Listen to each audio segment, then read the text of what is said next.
The first acquisition of Winnipeg's offseason could be announced as soon as next week. Jonathan Toews to the Winnipeg Jets is probably imminent.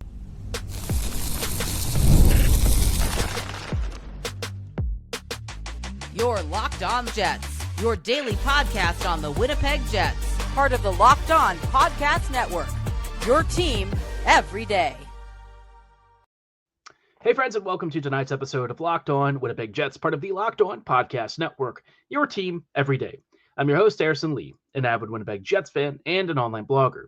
You can follow me on Twitter at HLivingLoco and at LO_Winnipeg Jets. Thanks for making Locked On Jets your first listen of the day every day. If you like what you're hearing, be sure to like, follow, and subscribe on all of your favorite podcasting platforms and YouTube. Doing so, of course, is always free of charge and ensures you never miss another episode. Most of all, though, we just love and appreciate your support. Tonight's episode, obviously, we have the imminent news that Jonathan Toews is probably deciding to make the Jets his next landing destination. And, of course, it's been rumored for a while now. Cam Robinson posted an article recently saying that he's skating in Minnesota, but he knows where he's going. And as of yesterday, we saw that he was deciding between a few teams, Winnipeg and Colorado being among them. But everyone basically assumes it's Winnipeg. So, yeah, that's going to happen. And amidst all of this, I also thought it would be worth talking about one of the bigger decisions on the horizon for the Jets as well. With guys coming in naturally over time, you're also going to lose some players. And one of the biggest ones in Jets franchise history could be Kyle Connor. Do they keep him or do they let him go? Tough decision, a lot going on. And, of course, that is a little further out, but perhaps worth considering as the Jets roll into the final year of his contract. And July 1st rolling up too, Toews might be announced then, but that might not be the only thing that we get when the Jets are in town for business. All coming up on tonight's episode of Locked On Winnipeg Jets. But before we do, just wanted to let you know that today's episode is brought to you by FanDuel. Right now, new FanDuel customers could get $200 in bonus bets if your first $5 bet wins. Now, Toews to the Jets being imminent, not really a shocker. I guess at this point, you're probably just wondering, what exactly is he even going to do? Toews has always been considered one of the greatest centers of his era, and that's absolutely true. In his prime, he was absolutely dominant. He was a two-way maestro, incredibly good defensively, excellent offensively, and then age kind of caught up. Later 30s, I guess in his case, early 30s, his final seasons in Chicago, they were grim. Defensively, he just couldn't keep up. His offense was still there. I mean, he could still score a decent number of goals and chipped in a fair number of points. But relative to the amount that he was actually playing, you could kind of start to see that things were definitely declining. Now, the good news with him is that he can still put up raw scoring potential with quite a few power play points. He's still got good hands and stuff, at least on the face of it, right? We're talking about a guy who has basically not played in 2 years after suffering from long COVID. I honestly have no idea what Toews is going to be like when he comes back. For a lot of reasons, I really have zero expectations for Johnny. Whatever his performance is going to be at this point, I just don't know. We're looking at a guy who is 37 now. His body has been through some really rough stuff during his rehab process from long COVID. And frankly, I just don't even know what he's going to be like stepping onto the ice for the first time in a uniform since, 2023? I mean, that is a lot of time off. The game has only gotten faster since he was last playing, and his final seasons were not good. He may have had some decent score sheet stuff, but in terms of his actual on-ice impact, yeah, not there. Just not there. Now, I've seen some comments on both sides of the fence here. Some people are happy about the idea of bringing in his leadership and his winning ways. Others are like, he's too old. He hasn't played in forever. And I think both of these are probably true. You could talk about him maybe being a mentor for some of the younger players, but the thing that I kind of struggle with, it just to me doesn't really do a lot for Winnipeg, right? You're using a roster spot, and maybe it's cheap and maybe it doesn't matter. But if he starts asking for a decent chunk of salary, a couple mil here and there, you're starting to get into some like heftier, load management, right? You're asking him to be a more important presence on this team than I honestly think he's going to be able to do in his first season back since what honestly should have been a retirement. I thought he was probably done, after all of the health issues, but here he is back again. And pretty crazy that he's able to come back at this point. I just don't know what it's going to be like, right? We've seen older centers come to the Jets. We've seen it not really work. And I'm not going to say that it's a complete write-off, but, you know, somebody who hasn't played in like 2 years doesn't feel like I'm putting a lot of confidence in it. And I think my bigger concern is that they're looking at Toews to try and be the Lowry stopgap. I just don't see it. If he starts to play more than, third or fourth line minutes, I think you have a real issue. I think he can do some of this stuff to a reasonable level, but I think if you're asking him to be, your consummate 2C over like a Nemesnikov, oh, yeah, I would not be going that direction. And I know a lot of people are like, well, you're worried about it for no reason. But the thing is, the 2C stuff wasn't even something I brought up. It came up from like Friedman a while back. And if that's how they were kind of framing it, because usually, the sports media will kind of be a little bit of a litmus test for the Jets, a little bit of a mouthpiece. If that's how they're framing his acquisition, that raises a lot of red flags for me. I think that even if they do try this, it's not going to last, just because I think it's going to be clear Toews, A, just can't keep up like he used to, and B, is going to really struggle with that amount of responsibility, especially not having played in 2 years. He's like a complete X factor. I really have no idea what he's going to be like. And it kind of brings me to a bigger question about why they're not giving some of their own guys this opportunity, right? You have David Gustafsson, who's been a really good center in the Moose era, like his Moose days. He's been pretty good for the Jets in a forechecking role. Why not see if he can anchor that 4C role? If you're like thinking that Morgan Barron can be, the Lowry stopgap internally, why not just use the depth you already have? Gustafsson's an effective two-way skater. That sure, he might not have a lot of offense to his game, but if you pair him with skilled players, he might actually be able to make something happen. And that he's actually played within the last, 700 odd days. So for me, it's just like, it just feels like the Jets are trying to force this because there's a marketing and story angle, and, it's the prodigal son returning home. So for that reason, I do get it. I see all that. I just feel like it's not really going to work. I guess as a 4C, it'll be fine. Maybe he can do something in that role. Maybe he can provide some tertiary offense or something. It's just usually you don't really see players coming back from serious medical stuff like this and immediately being successful. So we'll see, right? That's kind of how I'm looking at it. If it's cheap, I mean, it's whatever. But if he starts asking for a bigger paycheck, yeah, I wouldn't be in love with that. So keep an eye out for that announcement. It's coming. He technically can't sign until July 1st, but he can certainly announce his intentions, and everyone, again, is expecting him to be a Jet. I really don't know who else would even be in the running here, because I just feel like Winnipeg has always been at the forefront. I've always seen them be the number one team linked to him. Other teams certainly could use him, but let's be real, right? He wants to go to Winnipeg. I think that's kind of been the relationship. He's coming back to Chevy's offices. He wants to be a Jet. So we'll see him in a few weeks. We'll see what he's like in preseason and camp. It'll be interesting, is all I can say.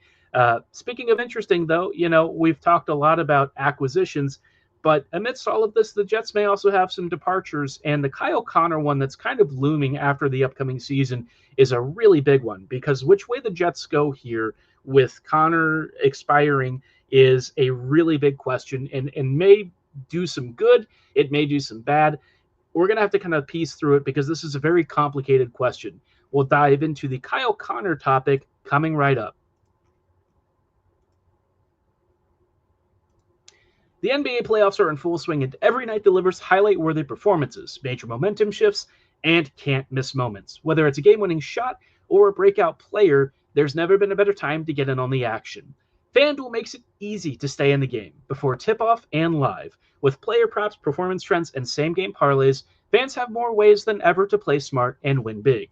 I've, looked through FanDuel's odds for the Stanley Cup Finals. It's been pretty crazy. There's been tons of action. If you had money on multiple overtimes, well, you are probably winning big. This has been one of the first Stanley Cup Finals to have gone the distance in 3 out of 4 games. Absolutely insane. But of course, if you are a brand new bettor, this could be a really good chance for you to win big. A $200 bonus bet could be yours if your first $5 bet hits. Again, it's the perfect time to sign up, especially if you're a new user. Head to FanDuel.com and place your first $5 bet. If it wins, you'll get $200 in bonus bets. Make every moment more with FanDuel, official sports betting partner of the NBA. Hey, friends, and welcome back to this episode of Locked On Winnipeg Jets, part of the Locked On Podcast Network, your team every day. Every day, thank you so much for rejoining us on tonight's show as we are chatting about a bigger looming question for the Jets, and one that is very complicated, in part because we're dealing with a contract extension conversation that's really rare for the Jets. It's Kyle Connor. And Kyle, obviously has another year left. He is a very beloved figure in Winnipeg. And at age 29, probably heading into age 30 at the end of his contract, we're dealing with an extension the likes of which we don't ever really see with Winnipeg. Now, I know you're going to look at Mark Scheifele and Pionk and Hellebuyck and say, oh, no, we've been through this. But no, we haven't. Connor's going to be one of those market players that's probably going to ask somewhere in the neighborhood of $11 to $12 million. We have, frankly, never had a player in that price range. Like $8.5 million is basically the tops of what Winnipeg has ever said its contract structure to be.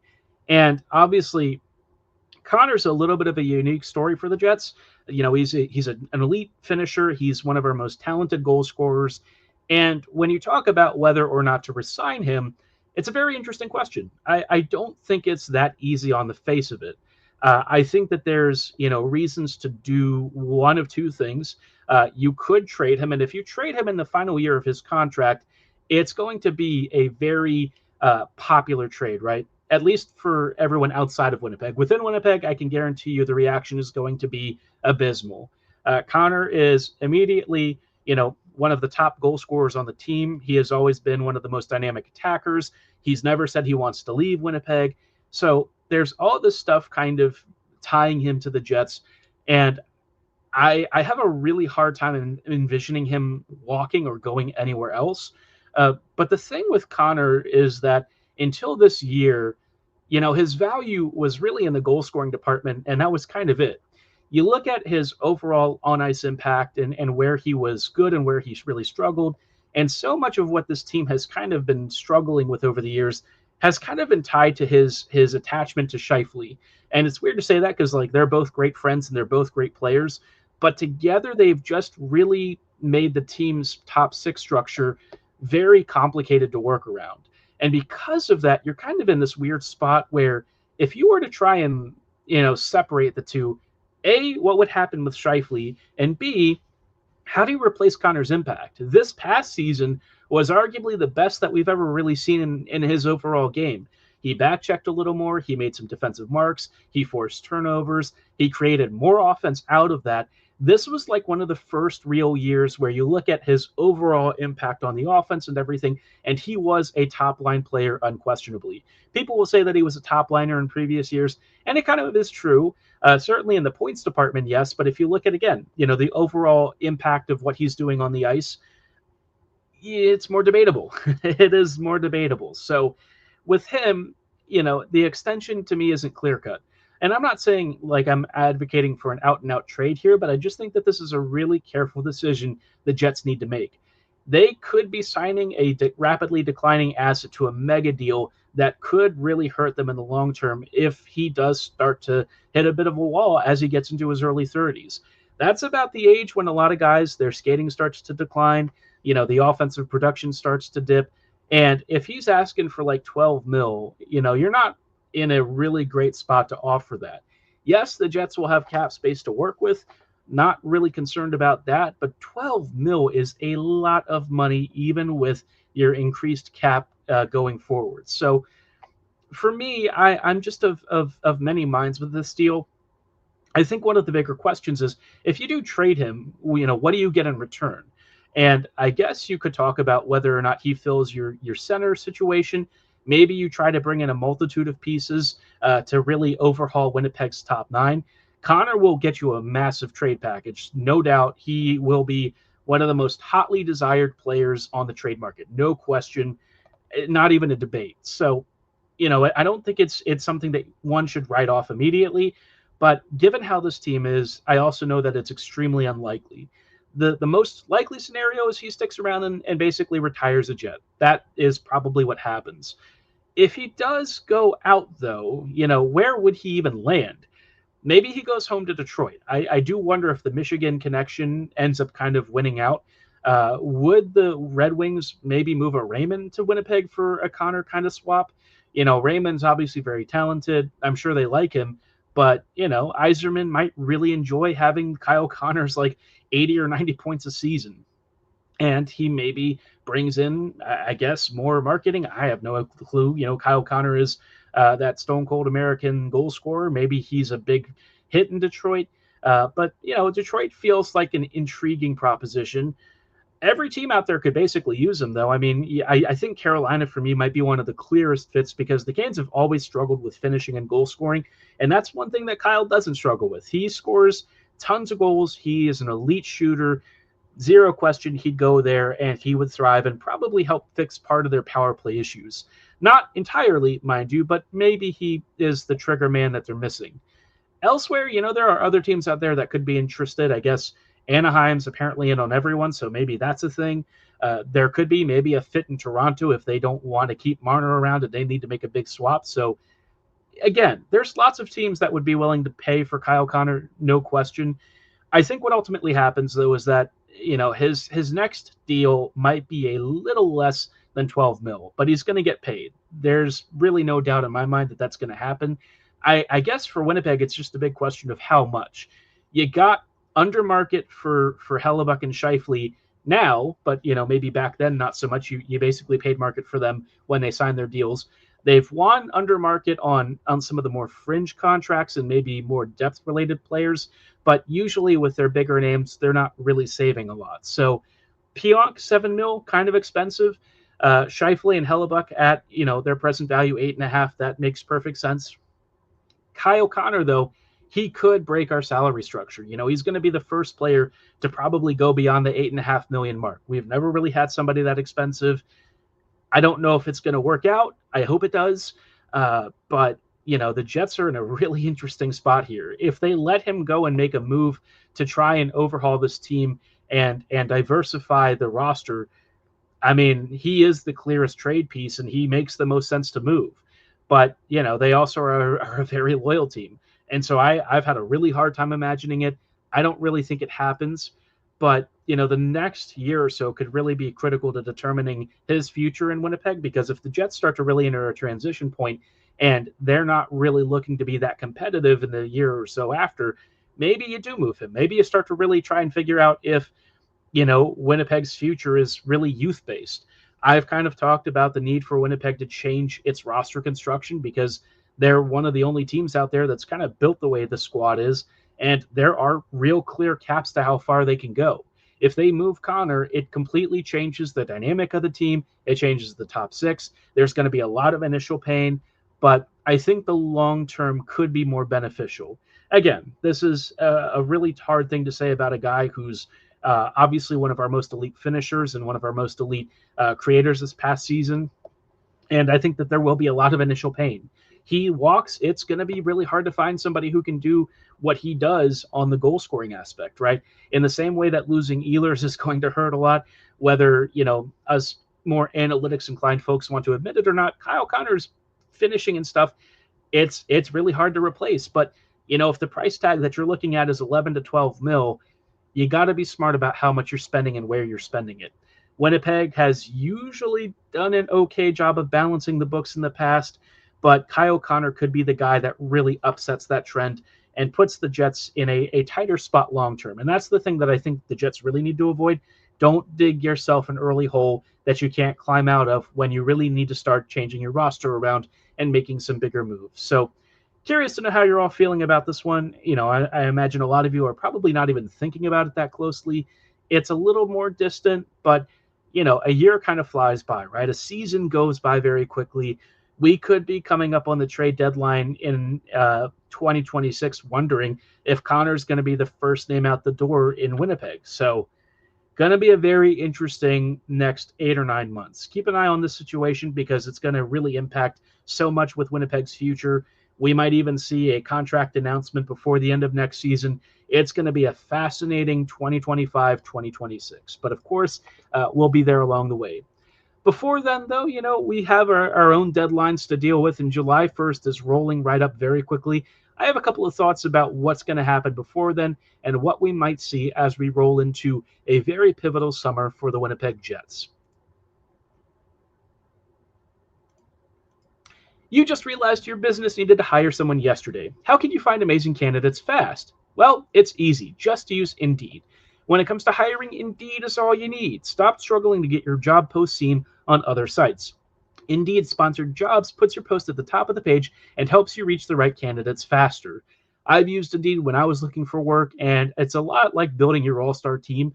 When I had the resume builder, it was very complete, very detailed, very easy to use, had no real problems. It was quick, and once I submitted my application and everything, I had matches to jobs very quickly, right? Almost instantly. I was matched to stuff that matched my domain expertise, my work experience, and even my salary requirements. So for business owners, has to be essential to get great candidates. And now you can even speed up your hiring process with a $75 sponsored job credit. Just go to Indeed.com/lockedon right now and support our show by saying you heard about Indeed on the Locked On Winnipeg Jets podcast. Terms and conditions apply. Hiring Indeed is all you need. Hey, friends, and welcome back to this episode of Locked On Winnipeg Jets, part of the Locked On Podcast Network, your team every day. Every day, thank you so much for rejoining us on tonight's show as we're just chatting about some stuff ahead of July 1st. We have a lot of business for the Jets to take care of, and I think we have a couple of relatively straightforward deals to figure out. But some of them are going to be a little tricky. The trickiest, I think, for me is probably Gabriel Vilardi, but we'll save him for a little bit.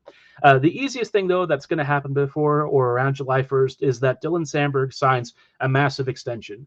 I'm thinking at least 5 to 6 years, ideally 7. If you can get year 7, I think that would be great. Now, if I'm projecting like a price expectation, I'm kind of settling between 5 and 5.5 mil. I just feel like that's around the range that I'd expect a guy who doesn't score a lot, but who is such a pivotal part of this defense to get paid. Maybe I'm off base here. It's hard for me to read this one because usually defenders get paid on the points production, right? And Sandberg has never really had that. But it's pretty clear that he is a pivotal cornerstone. Maybe the contract comes out, a little bit under that somehow, but I'm pretty sure $5 million is kind of like the baseline. So that's what I'm going with. Curious to know how you're feeling about it. If they can find a way to make it maybe 7 years at 5.5 mil, I think that is fantastic value. It's a great contract. And I kind of think it fits nicely right behind, the Morrissey and Pionk deals. But, maybe his camp asks for a lot. I don't know. It's going to be an interesting one. We don't really see a lot of two-way low points defenders get big money, but maybe Sandberg does. Maybe something crazy happens and the Jets go hog wild. So that one, either way, it's going to happen. Like, I have zero questions about that. I also think we're going to probably see a move for some sort of a winger, maybe like a middle six winger. I think somebody who's on the offer sheet sort of track is going to come to the Jets. I think Winnipeg will probably make the trade rather than doing the offer sheet. I think the Jets are going to usually or try at least their hardest to avoid the offer sheet, unless it's maybe for like a Maverick Bork or something, a team that, might not be willing to trade an asset to the Jets, especially an in-division one. So either way, I do think Winnipeg brings in at least one other player that's not Toews and maybe helps them figure out their longer, Nick Ehlers plans. Nick, obviously, I think is going to test free agency. I don't think we're going to see an extension before the first. I could be wrong about that, but this is the sense that I'm getting with all the reports that are out there, the relative quiet around his camp, and maybe they're negotiating something, but I just feel like, despite maybe positive feelings the past year, it's just time, and I think maybe both camps have kind of hit a point where, at this rate, the damage has already been done. It's not something that you can just heal in 1 or 2 years. It's just too far gone at this point. So I expect Ehlers to go to free agency. Would be curious to know if somebody tries to come in before and do a sign and trade with the Jets. I feel like that's not really necessary, but maybe, there could be a team out there that's reading the tea leaves. And if Marner, becomes the first agent off the market, then Ehlers suddenly becomes the hottest commodity left, and teams might be, climbing over themselves to bring him in. So maybe, pinging the Jets early and trying to get ahead of that before the first is of critical importance. So keep an eye on that one, because that could be a really intriguing option for the Jets to still try and get something out of this situation, even if it really, really sucks. The thing that I am having a little bit of a harder time with, though, and that I find to be particularly interesting, is what you do with Gabriel Vilardi. Vilardi obviously is a very talented player. I like him a lot. I don't know if he has a long-term future in Winnipeg. I've kind of gone a little more back and forth on that recently. He's had a lot of health issues. He doesn't play center, and his next contract is not going to be cheap, right? If you get him for like 5 or 6 years at like 5.5 to 5.75 mil, or maybe even 6 mil, that's reasonable. But given how much he's hurt and sort of the 5v5 struggles that he's had, I just don't know where I sit with him. I love him on the power play. He's been fantastic there, but you need him to be more than that. And there have been moments where he shows flashes, but the temptation for the Jets to keep sticking him on the first line with Connor and Scheifele has kind of limited what I feel, his best impact is. I don't know, man. I feel a little bit iffy about him. The injury stuff in particular is kind of spooking me.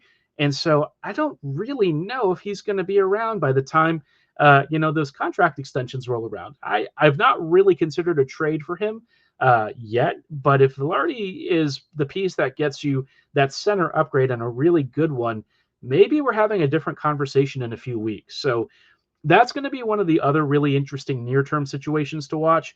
I think a lot of free agents like Tanev and Appleton are likely to walk, and they'll bring back their usual guys like Barron and Ford on, the cheaper ones. But the Vilardi question is a huge question mark for me. There's been speculation that he is re-signing with the Jets. They don't think it's going to be that hard to figure out, but if you're in this position, I don't know if it's that easy, to be honest. I feel like there's a little more to this than meets the eye. So curious to know how you feel about the Vilardi extension. Would you do it? Would you trade him and try to see if you can improve the roster elsewhere? Drop your thoughts and comments below, or at my social medias at HLivingLoco and at LO_Winnipeg Jets. For tonight's show, though, that's going to be all the time that we have. I thank you so much for listening and hope you have a wonderful, blessed weekend. We'll see you back here next week, so have a great night. And as always, go Jets, go.